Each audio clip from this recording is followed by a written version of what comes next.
Guys will be in shortly. We're obviously trying to get them off their feet and back to the hotel. Thanks, Coach, for being here. Just a reminder, Auburn will play Memphis at noon tomorrow in the championship game. It'll be on ESPN. Janai Broom and Baker Mazzara will be in the outside after this. Go ahead, Coach. Yeah. So having 6 guys in double figures was really, really good. The guys shared the ball, really well. North Carolina's a great, great offensive team. And we know they've come back from 20-point deficits before, so I thought our guys stepped up the game, the start of the second half for sure, but also started the game extremely well.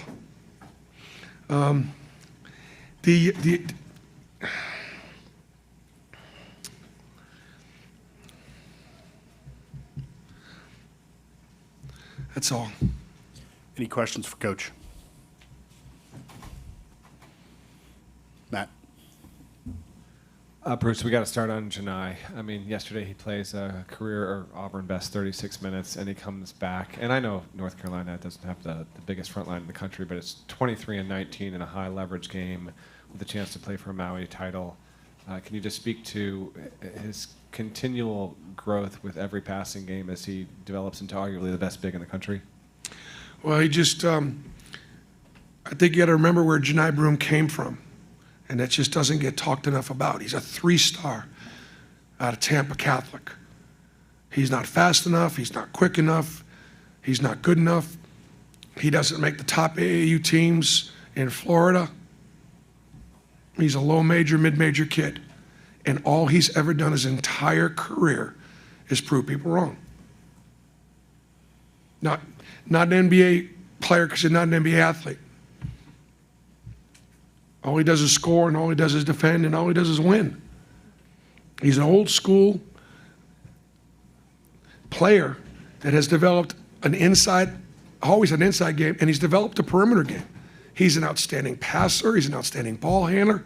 He can put the ball down the floor to make plays. I trust him with the ball in his hands in the post, and obviously just a dominant rebounder.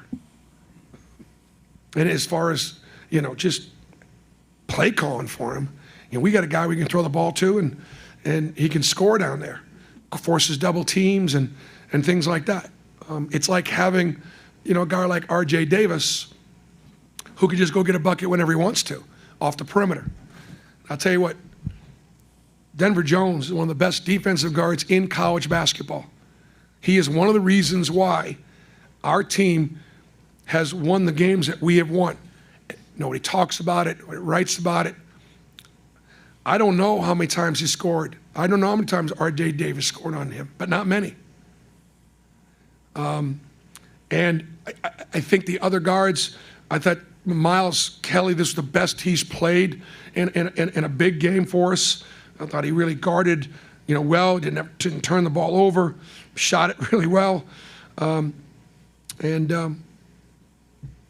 Chaney Johnson, showed you what he's capable of. He's a mismatch at that force position because he's a powerful player who's got some perimeter skills. And obviously our ability to guard is going to get really challenged tomorrow because Memphis will drive in, they'll initiate contact, they'll fall on the floor. The game is really hard to referee.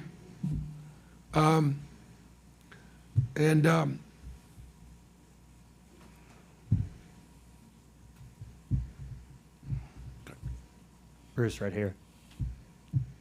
You mentioned Janai, obviously, and Chaney and Chad and all these guys you have developed and improved while they've been under your tenure at Auburn. But Janai specifically, what has enabled him? I mean, is it something about him? Is it something about you guys? Like, how has he reached these heights that we're seeing right now? 3 top 12 wins in the first 6 games of the season.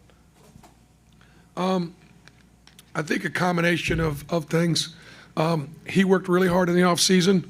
He's in the best shape of his life. He's going to graduate mid-semester. He wanted to come back and get his degree. Coach Dye talked about, the great Pat Dye talked about having the student athletes love Auburn, because he loved Auburn. And our kids love Auburn. They love the support that we get from the fan base, the way our fans travel. And he just goes out every night, tries to reward him. He's still got a big chip on his shoulder. But he's worked really hard. Ira Bowman does a phenomenal job on the inside. He and Stephen Pearl have got a great relationship. They communicate. Stephen can get on him and hold him accountable. He listens. And then Mike Burgomaster, my offensive coordinator, just does a great job getting him good touches where he can, he's in position to finish.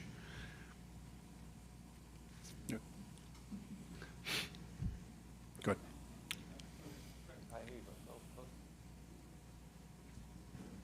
Bruce, you said last night that with Chaney getting in foul trouble could be a blessing. He plays almost the entire second half. Just what kind of difference did he make being able to be as fresh as he was in this particular matchup? Well, he's a nightmare to match up with, because Chaney can do things on the perimeter. When you play North Carolina, you got to be able to switch 1 through 4, and you've got to be able to. Your fours have got to be able to cover, and so having Chris Moore and Chaney and Janai as my foremen, those guys are all able to move their feet. Dylan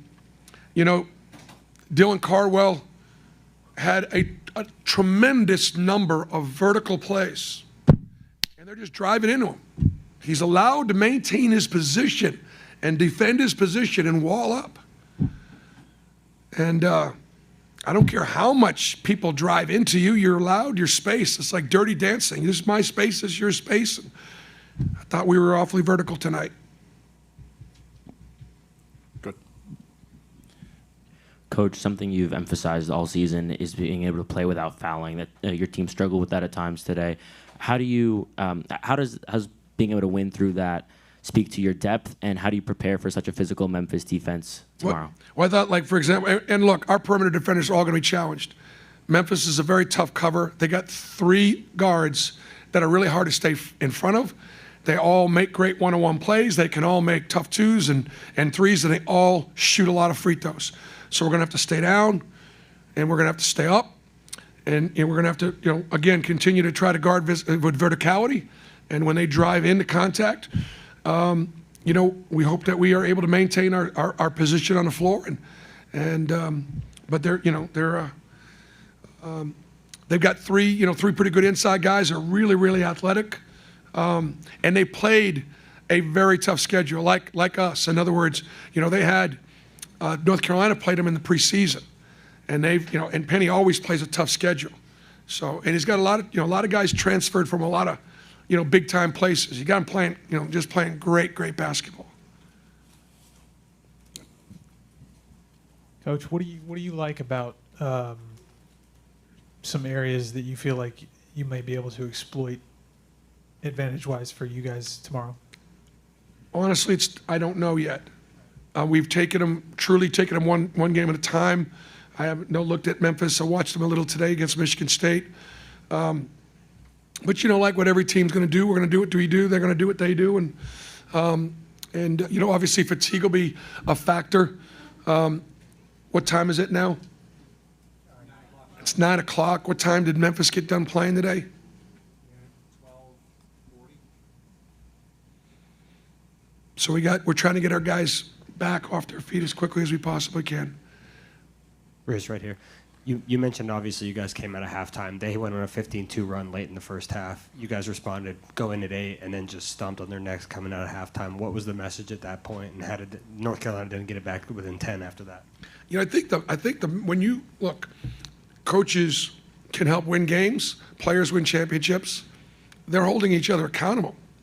They recognize that we got to close out and we got to compete, and we can't take possessions off. And I thought we shared it. We only turned the ball over, 8 times, and they had a negative assist turnover ratio. That doesn't happen in North Carolina very often. So our defense was, defensive rebounding win championships, and that's what we like to try to focus on. All right. Thanks, Coach. Okay, thank you guys.